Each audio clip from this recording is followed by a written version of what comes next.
finance islamique est un sujet de société qui, moi, m'intéresse non pas par la dimension religieuse, mais par la dimension éthique. C'est-à-dire que ce que je trouve assez intéressant et puissant dans la finance islamique, c'est qu'il y a une éthique qui dirige et qui oriente les actions humaines. Quelles sont les origines de la finance islamique? Alors, les origines de la finance islamique, comme le sait tous, c'est évidemment l'avènement de l'islam. Elle a été appliquée dans toutes les sphères qui, justement, pratiquaient ce qu'on appelle la charia, la loi islamique, la législation, tout simplement. Le mot charia veut dire législation, chemin à suivre. Les 5 grands principes de la finance islamique, on peut peut-être les rappeler?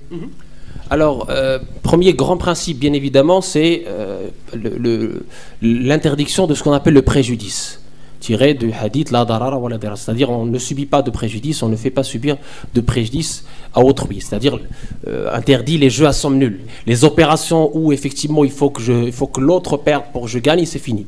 Ensuite, l'interdiction de ce qu'on appelle riba, qui est bien évidemment été interdit dans les 3 religions monothéistes, mais la religion qui a gardé cette interdiction très forte, c'est la religion musulmane. Le riba, pour schématiser et le dire très brièvement, le plus important, c'est l'interdiction donc de la facturation du délai de crédit. Donc un crédit pour la finance islamique ne peut qu'être gratuit. Et donc une exception. Pas d'intérêt, c'est ça? Voilà, l'interdiction de l'intérêt, donc de la facturation. Deuxième grand principe, c'est l'interdiction de l'aléa, c'est-à-dire le gharar. Tout contrat doit être clair, pas d'ambiguïté, pas de petits astérix avec des choses qu'on ne comprend pas, donc tout doit être clair et transparent.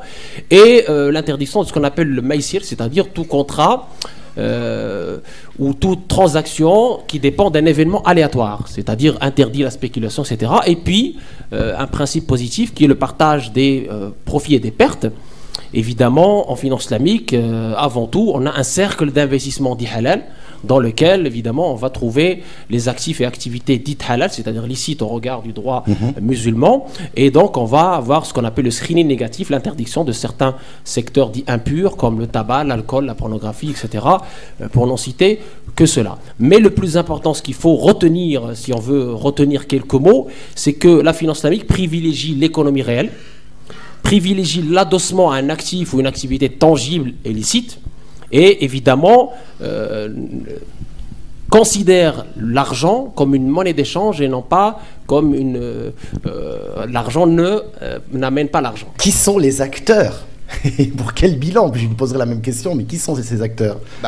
En France, on a 2 principaux, donc Swiss Life, mais... Je lui donnerai la parole tout à l'heure. Voilà. Ensuite, on peut souligner la filiale du groupe Banque Populaire, la banque marocaine Banque Chabi. Il y a une dynamique en France, hein, les acteurs sont là, il y a des choses qui se sont passées. Les risques d'amalgame entre 2 termes, d'une part islamique, d'autre part islamiste, qui sont des termes qui peuvent être générateurs de polémiques.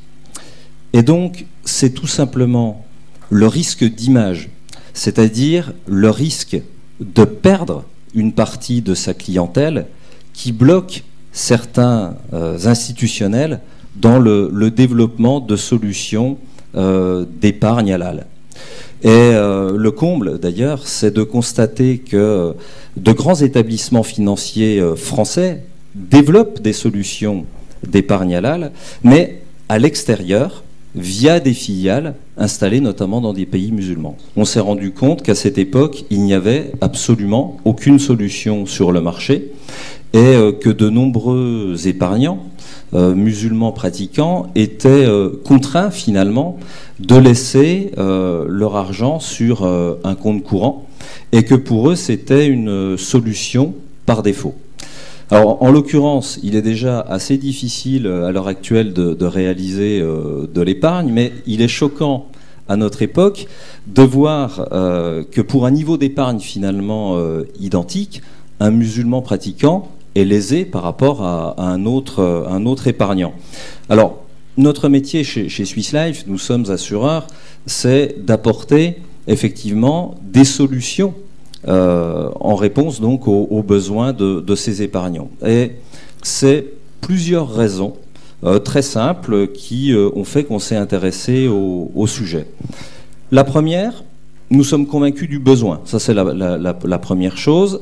La seconde, convaincus également qu'un marché existe. Les potentiels sont là.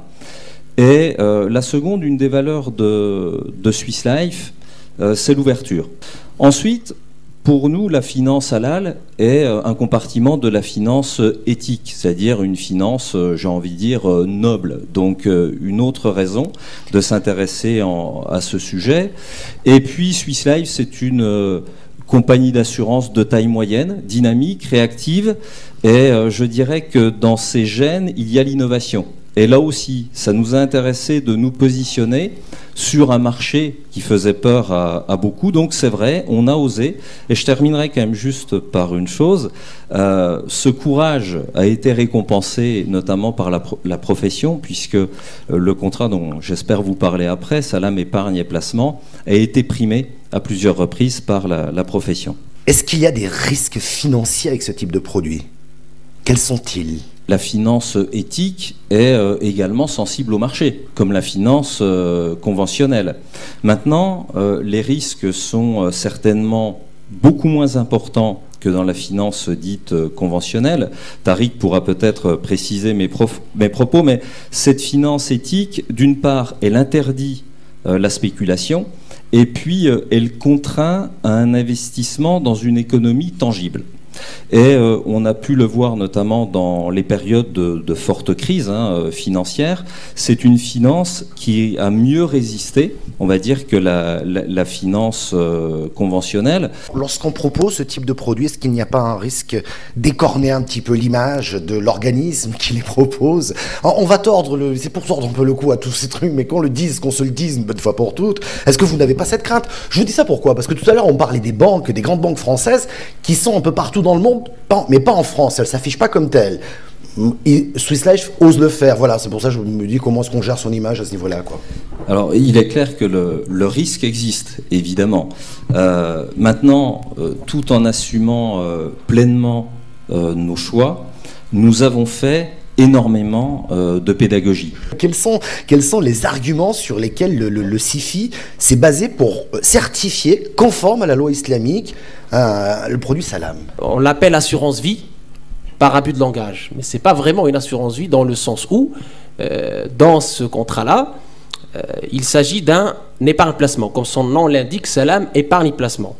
Donc comment ça se passe chez CIFI? Donc premièrement, évidemment, il y a une étude de faisabilité. Donc avant même n'importe quel client qui nous contacte, une étude de faisabilité pour voir ce qu'on peut faire, ce qu'on peut pas faire, parce qu'il est bien beau d'enlever ou d'ajouter des choses, mais si c'est au niveau du droit positif, c'est-à-dire au droit français, ça passe pas, ou du code des assurances, ça passe pas, c'est pas commercialisable, donc ça sert à rien. Donc ça sera d'énergie perdue. Ça, c'est la première étape. C'est l'avant-propos, on va dire. Ensuite, évidemment, il y a des itérations entre l'équipe des financiers chez CIFI et l'équipe des chouyours chez CIFI et le client, de l'autre part, pour justement arriver à stabiliser en tout cas les termes du contrat, pour voir ce qu'on enlève, ce qu'on laisse, ce qu'il faut ajouter, etc., pour justement modifier le contrat et le rendre compatible avec les principes de la loi islamique. Et puis ensuite, il y a la fameuse certification, ce qu'on appelle la fatwa, la vie juridique, signée par les chouyours qui sont docteurs de la loi islamique, donc double docteur dans certains cas, on en a 7, c'est CIFI. Et c'est pas fini, puisque la certification, ce n'est que le début. Il y a un suivi à travers ce qu'on appelle l'audit sharia, c'est-à-dire régulièrement, dans ce cas d'espèce, c'est chaque semestre, on va auditer, via un auditeur sharia indépendant, le produit pour vérifier la continuité du respect de label et de la charte sharia qui a été octroyée au début. Donc c'est tout un travail. Alors pour répondre spécifiquement à la question, pour ce contrat Salam Épargne Placement, il a été exclu la garantie d'essai, premièrement, la rente viagère, d'accord, qui constitue l'élément aléa le plus important donc d'un contrat d'assurance vie classique. Donc c'est pas du tout, on n'est pas dans un contrat d'assurance vie classique, donc avec des rendements qui fluctuent à la hausse ou à la baisse selon le marché. Donc le rendement n'est pas garanti. Il y a un rendement attendu mais qui n'est pas garanti. Bien évidemment, il y a dilution du risque parce qu'il y a un certain nombre, donc une soixantaine de fonds qui composent la SICAV Salam, qui est le support de cette assurance vie, qui nous garantit une certaine diversification, donc une dilution du risque. Pas de garantie plancher, pas de garantie prévoyance, etc. Donc ne pas le confondre avec l'assurance vie, qui est une enveloppe fiscale dans le cadre d'une opération d'épargne. Vous êtes au contact de vos clients, c'est pour ça qu'on voulait vous avoir absolument à cette table ronde, pour voir un petit peu comment ça se passait très concrètement lorsque vous parliez de ce type de produit à vos clients. Alors, comment faites-vous sur le terrain avec ce type de produits financiers ? Moi, personnellement, je fais des réunions pour essayer d'expliquer au plus qu'est-ce que c'est que la finance islamique, d'autant plus que, pour une fois, on a un produit auquel tous les musulmans de France peuvent souscrire en restant en accord avec leur foi. C'est vrai qu'il faut garder des termes assez simples, parce qu'au final, la finance islamique n'est pas si compliquée que ça. Elle repose sur des principes assez simples, c'est vraiment du bon sens. Quels avantages vous mettez en avant ? Pourquoi souscrire ? Qu'est-ce que vous leur dites finalement ? Alors, on a enfin une épargne rassurante parce qu'elle est certifiée par un organisme qui est reconnu, le SIFI en l'occurrence, avec des avantages fiscaux. En général, c'est ce qu'on recherche quand on fait une épargne.